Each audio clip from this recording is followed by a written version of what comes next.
Mga tol, welcome back sa aking channel. Touchdown, South Korea. So hindi kami nakapag-vlog kanina sa airport kasi ang hirap din dahil may mga luggage at saka mabilisan. So samahan niyo kami dito mga tol sa South Korea mag-tour. Annyeong!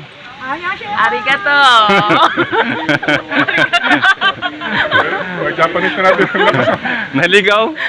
Kala ko nasa Korea tayo, yung pala na.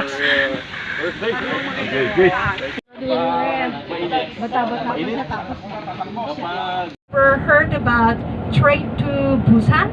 Yes. 네, Busan is here. The very far. By car 6 hours. Train to Busan. The real name is KTX. 2 hours 30 minutes. And have you ever watched a Korean drama? Title is when the life give you tangerine. The background is Jeju Island. Jeju Island is here. Okay, so it's very far. We have thousands of islands, but the biggest and the beautiful island is Jeju Island. Okay, Korea, west part, across the sea, face to China. Okay, 자, east part, go to the north area, you can see the Russia. Okay, 자, English expression, good morning, good afternoon, good evening. Right? Depend on the time. Pero, in Korea, we don't have good morning, good afternoon, good evening. Whenever we see each other, we say, 안녕하세요. Now, once again, 안녕하세요. 안녕하세요. 네, 안녕하세요. The real meaning is, how are you? Oh, but we do not answer. 안녕하세요. Oh, 안녕하세요. In English, how are you? I'm good. What about you? Am I right? But in Korea, we do. Oh, how are you? Oh, how are you? Oh. 자, 안녕하세요. 안녕하세요. Okay? 자, lesson number 2. This is very important. Do you know how to say thank you, salamat, in Korean? Oh yes, very good. The meaning is you really love watching of the Korean drama. 자, the real pronunciation is 감사합니다. 자, once again, 감사합니다. 네, 아니 원이 I like watching of the Korean drama.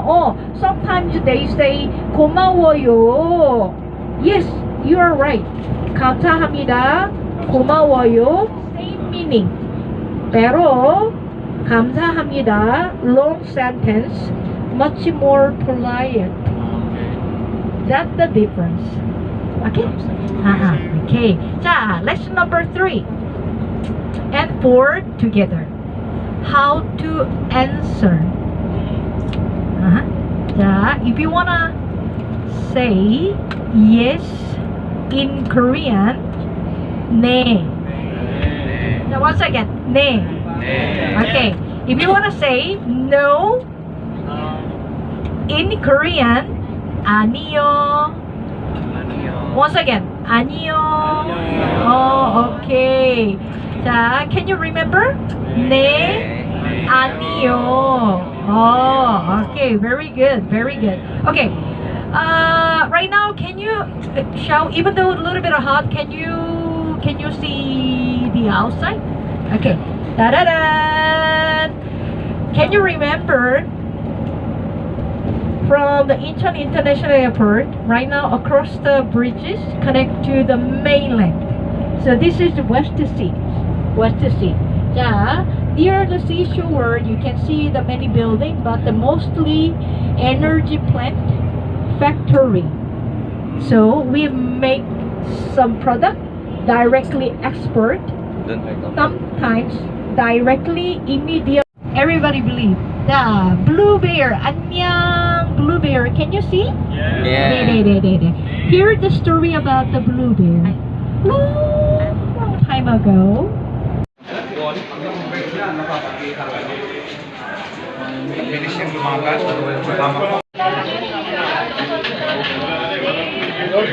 Bibimbap.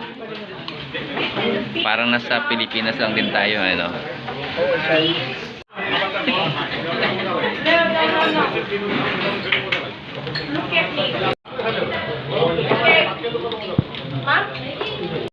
So, ayan mga tol. Andito na kami sa aming hotel. Nakapag-check-in na kami.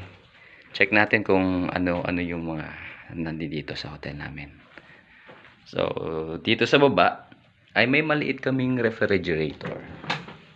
So, para paglagyanan ng mga gusto namin ilagay. At may kasama ding tsinelas. So, ayun, nasuotan ni Mrs. Meron din kaming heater dito kasama. At cup, mug. At dito, I'm not sure kung ano ito. Check ko mamaya. At dito, mga tol, yung aming CR, restroom. So, high-tech talaga dito sa Korea kasi wala, yung bidet niya ay ando dun na sa ilalim. So, andito yung mga pintutan. At andito yung shower. At dito yung lababo. So, ayan. Andito na rin yung mga towel niya. At may blower. So, ayan. So, dito, kagandahan mga tol, nakita ko, ay meron pang massage. Makaka-relax kami dito sa loob ng halos 1 week ng pag-stay namin dito every night. At ang kagandahan, tanaw na tanaw yung hand river na tinatawag nila. Ayun. So maganda rin yung tanawin dito mga tol, nakaka-relax din. So sa baba namin ay puno ng puno. So ayan. Okay. Mga tol, time check. Alas 7 na ng gabi dito. 7 PM. Pero ang araw tol ay sikat na sikat pa rin, no? Tignan nyo sa building, oh. Parang mag alas 4 pa lang. Init pa, no? Opo. Pero alas 7 na dito. Oo, mag alas 7 na ng gabi. Kumbaga parang sa Pilipinas sana gabi na. Eh dito, oh, tingkad pa ng araw. Sikat pa. Pero mag alas 7 na ng gabi, no? Oo. 45 eh. Mamaya tignan natin. Oh, liwanag pa. Baka alas 8 ano dito. Ganto yung mga kalsada nila mga tol, oh. Halos walang sasakyan. Walang traffic. Walang masyadong tao. Grabe. Ganda dito tumira. Kahit pa, Oh. hindi naman siya mukhang probinsya. Ito masarap. Grabe mga tol, pati yung kanilang street dito, napakalinis. Wala kang makikitang may major na dumi. Kahit tain ng aso, wala.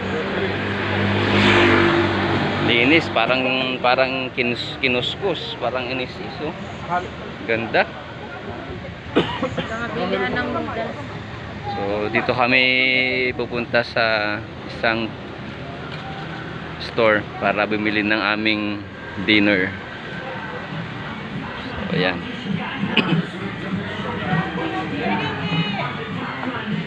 Mga meat nila, oh. Tingnan nyo tol. Dito 3,200 won. Dito yung mga iba't ibang klase mga tol na mga Korean noodles, oh. Na meron din tayo sa Pilipinas. Katulad nito.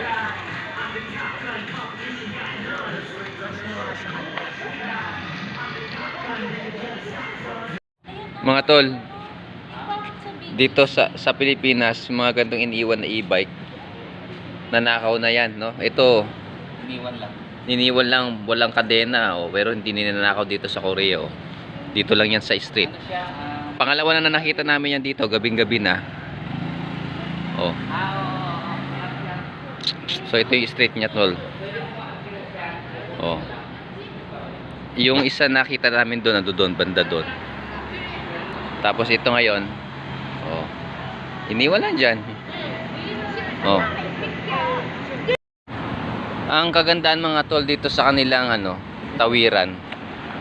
Dito may naka-indicate na red line light.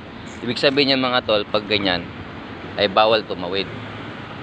Pag nag-green yan mga tol, pwede nang tumawid.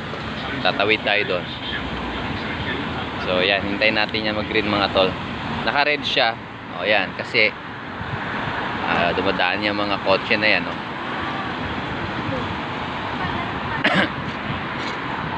Hintayin natin mag-green.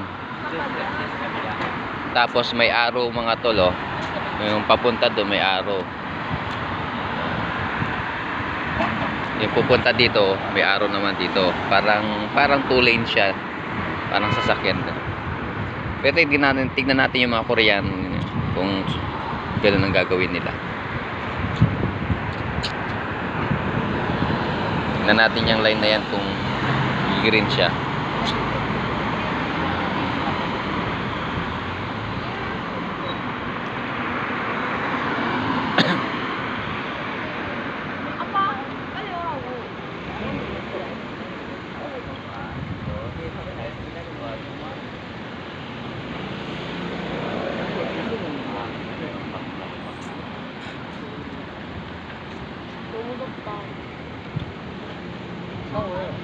Green.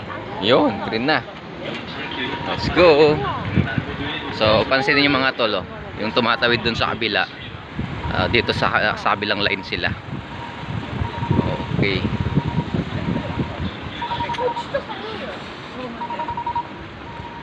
Galing dito sa Korea. Disiplinado sila. Ayos. Ayun, vlog rin yan, pastor. Ako, nakagpa-vlog ka din eh. So, pauwi na kami sa aming hotel.